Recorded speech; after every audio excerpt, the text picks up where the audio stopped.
Wah, ada yang lagi rame nih di X.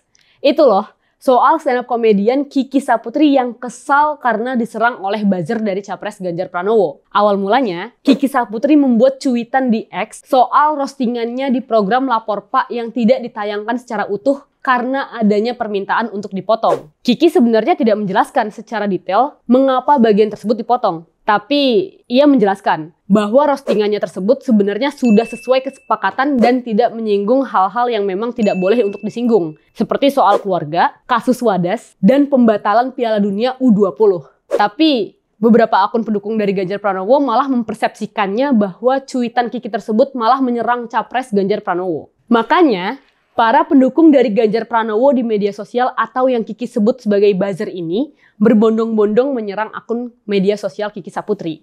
Bahkan banyak sekali yang menyerang Kiki out of context, seperti misalnya body shaming. Makanya Kiki Saputri itu sebenarnya cukup geram dengan para buzzer dan ia kembali membuat cuitan yang ditujukan ke Ganjar Pranowo, yaitu reshuffle aja ini buzzernya. Kalau enggak, Bapak bisa kehilangan suara. Nah, melihat fenomena buzzer ini lagi ramai diperbincangkan, di episode Kata Nalar kali ini, kita akan membahas apa itu buzzer dan kenapa sih buzzer politik bisa muncul serta tumbuh subur di perpolitikan Indonesia.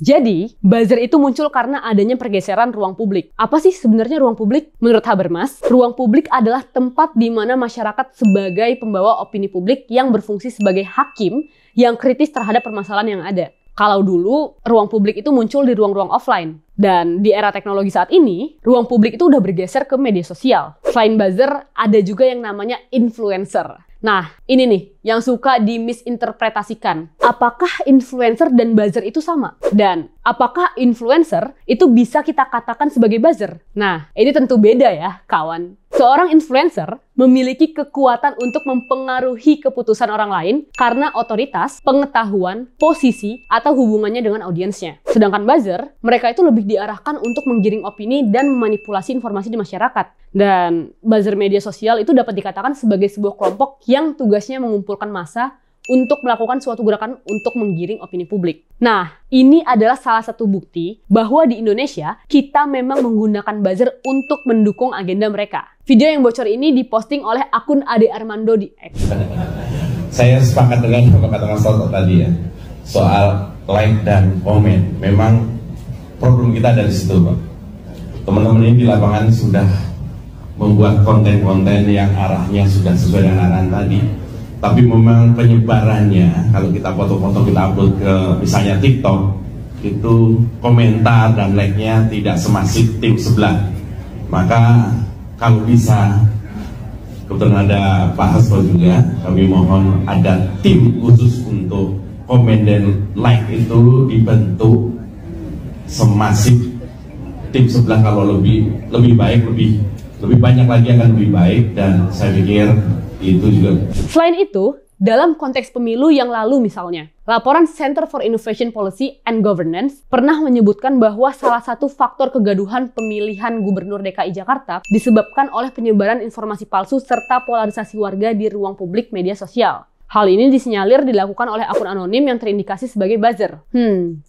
Gimana menurut kalian? Apakah fenomena buzzer ini sudah cukup mengganggu? Beberapa tokoh publik juga sebenarnya sudah seringkali buka mulut terhadap permasalahan buzzer ini. Misalnya, ada Rocky Gerung yang mengatakan bahwa ruang publik kini tidak dikuasai akal pikiran, tetapi oleh para buzzer. Ataupun ada Asfinawati yang menginginkan Presiden Joko Widodo untuk menertibkan para buzzer. Saking sudah maraknya, pada tahun 2021, MUI bahkan berniat untuk membentuk Cyber Army sebagai upaya untuk melawan buzzer yang menyerang para ulama. Dan Wakil Ketua P3 pada saat itu mendukung wacana tersebut. Ini kan luar biasa. Dengan masifnya isu politik di media sosial, membuat tokoh politik, influencer, maupun buzzer bergerak layaknya pedagang yang menjual ide. Kemudian masyarakat menjadi calon pelanggan yang akan membeli agenda politik mana yang populer dan sesuai dengan dirinya. Hal ini tentu menjadi sesuatu yang lumrah dalam demokrasi modern. Dampaknya apa? Ruang publik mulai tercemar dan tidak bisa terlihat lagi originalitasnya. Selain itu,